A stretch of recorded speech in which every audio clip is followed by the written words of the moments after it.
Isang barangay tanod sa Abukay, Bataan ang inutusang kumumpuni ng mga kable ng kuryente sa barangay. Pero dahil sa isang malagim na aksidente, magwawakas pala ang kanyang buhay. Sino ang dapat managot sa nangyari? At ano ba talaga ang kanyang job description sa barangay? Tanod o electrician? Sa kuha ng isang closed-circuit television o CCTV sa Barangay Wawa, Abukay, Bataan nitong November 14, 2024, bandang alas 3 ng hapon, makikita ang isang lalaki na may inaayos sa mga electrical wiring malapit sa tulay. Makitid at halos wala nang ibang makararaan habang nagkukumpuni ang lalaki. Ilang sandali pa, may dumaan na dalawang papasayarong tricycle. Kapansin-pansin na may iniiwasang kable ang naunang tricycle na dumaan. Pero ang sumunod na tricycle driver sumabit sa kable na nakasukbit sa lalaking gumagawa sa itaas ng poste. Dito na nawala ng balanse ang lalaking nasa tuktok ng hagdan. Bumagsak, nabagok ang ulo at tumama ang kanyang katawan sa sementadong tulay. Hindi ho malinaw na makikita sa video, pero meron hong nakaladlad na kable doon ho sa paanan ng hagdan na nakakabit naman sa katawan ng biktima. Yun ho ang sumabit sa ikalawang tricycle dahilan para mahila ang biktima na nooy nasa tuktok ng hagdan. Bumagsak ho dire-diretso ang biktima. Tumama sa balustre ng tulay, saka bumagsak sa semento. Sa dulo ng video, makikita ang wala ng malay na lalaki na binibitbit palayo sa kalsada. Isang linggo matapos ang insidente, nagtungo ang resibo sa Bataan.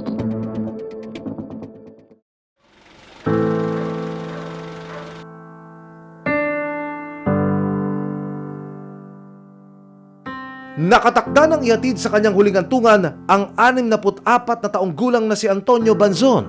Ang sanhi ng kanyang pagkamatay, pulmonary contusion severe at multiple rib and scapular fracture matapos mahulog.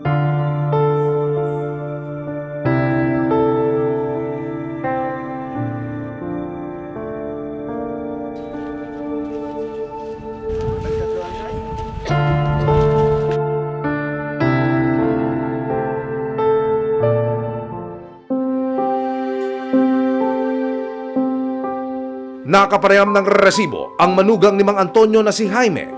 Inalala niya si Mang Antonio bilang mabuti, maalaga at mapagmahal na ama. So wala akong masasabi sa kay Papa. Ayaw niyang pinagsisilbihan siya. Hanggat kaya niya, siya ang gagawa, siya ang gagawa. Kaya sabi ko, nung nangyari sa kanya yan, napakasakit sa akin.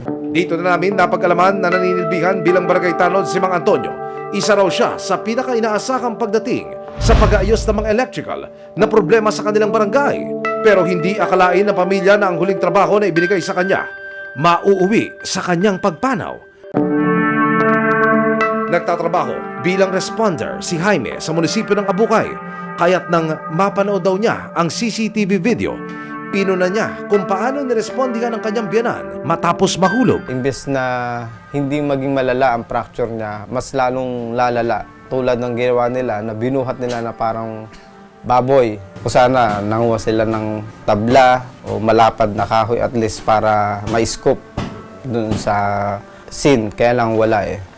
Habang nababalot ng hinagpis sa pamilya ni Jaime, labis na pangamba at panginayang naman ang nararamdaman ng tricycle driver na makikita sa parehong CCTV footage. Nahanap ng resibo si Mang Reynaldo Tiongson.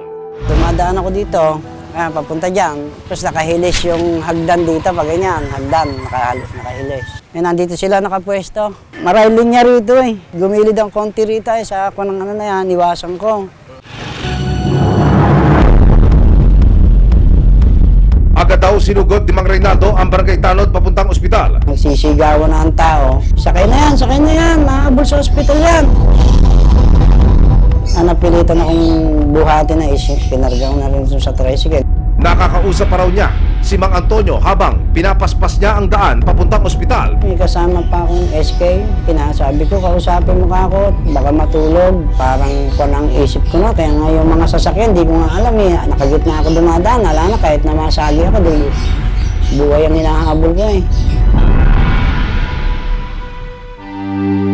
Pero Kinabukasan November 15, tuluyan ng binawian ng buhay si Mang Antonio. Talagang naglambot ako noon. Kaya yung gumarahin na rin ako, hindi na ako namasada. Kahit salat sa buhay, sinikap ni Mang Reynaldo na makalikom ng pera bilang tulong. Yung 10,000 binigay ko sa kanila, galing ako ng hulo, ng utang ko roon. Tapos yung pera nga, isinasauli sa akin. Dahil daw alam verbal na usapan, alang kasulatan. Hindi pa tapos yung usap na yon. Binalik sa akin ng pera at magdidemanda na lang daw sila. Masakit po sa kalooban ko talaga na nakadiskrasya ang ganun. Pero isang araw matapos mailibing si Mang Antonio, pinahintulutan ni na Jaime na bisitahin sila ni na Mang Reynaldo para maayos na makapag-usap. Aksidente nga lang na nangyaring ganun. Ngayon, napag-desisyon na naman namin nila, kuya, na hindi na namin kayo sasampahan. Mapapatawad naman din po namin kayo, kaya lang po, siguro po hintayin niyo lang po yung tamang panahon din po para sa 40 days niya, Despiras ng Pasko.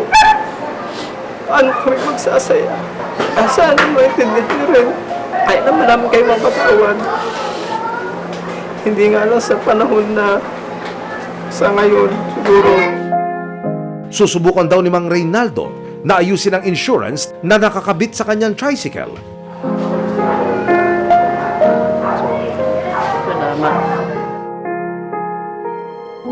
Para sa pamilya ni na Jaime, masama ang loob nila sa nangyaring pagkawala ng kanilang ama. Pero may mga bagay din daw silang nais linawin.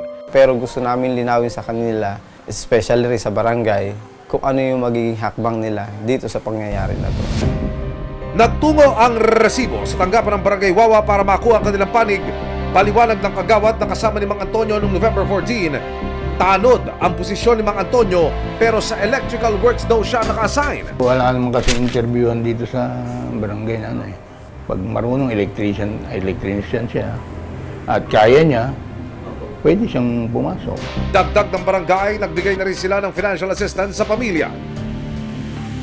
Nang ilapit ng resibo sa Department of Labor and Employment ang CCTV footage, agad nilang pinuna na walang suot na personal protective equipment ang tanod at wala ring safety harness. Malinaw na paglabag daw ito sa safety rules para sa isang manggagawa. Unang-una yung tinatawag na electrical safety. Ngayon sa electrical safety, unang-una dapat merong permit system yan na bago ang isang electrician o bago ang isang manggagawa na gagawa sa isang electrical works ay makapagtrabaho, dapat tignan na in place ang safety sa paggawa. So kaya nga merong mga kailangan na let's say personal protective equipment. Nasa batas po natin kung nangangailangan ng personal protective equipment ay dapat bigyan mo.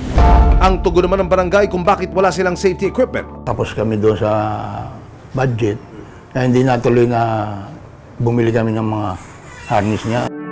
Pinagbigay alam din ng resibo sa Department of Interior and Local Government o DILG Bataan ang insidente. Kung gagamitin ho natin yung mga legal basis, wala po talagang tinatawag na barangay electrician na exclusively tungkol sa kuryente po yung trabaho.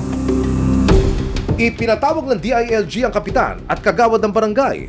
Dumalo rin si Jaime. May nais daw siyang sabihin sa mga kawani ng pamahalaan. Wala rin po kasing harness, wala rin siyang gloves that time. Tapos wala rin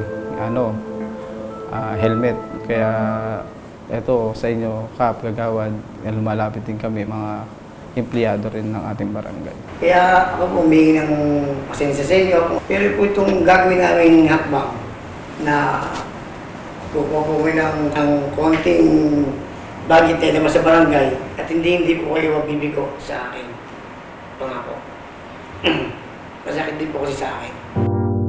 Sa huli, ipinagutos ng DILG sa Barangay Wawa na siguruhing makararating ang financial assistance para sa pamilya ni Mang Antonio. Inassure po ni Kap na tutulong at susuporta po sa family po ni Kuya Tony po. Hindi matatawaran ang serbisyong ibinibigay ng mga barangay employee tulad ni Mang Antonio. Pero sa bawat tungkulin na kanilang ginagampanan, may responsibilidad ng mga antas ng pamahalaan na masiguro ang kanilang kaligtasan at kapakanan, lalo na't kung buhay ang magiging kapalit ng paglilingkod nila sa kanilang komunidad.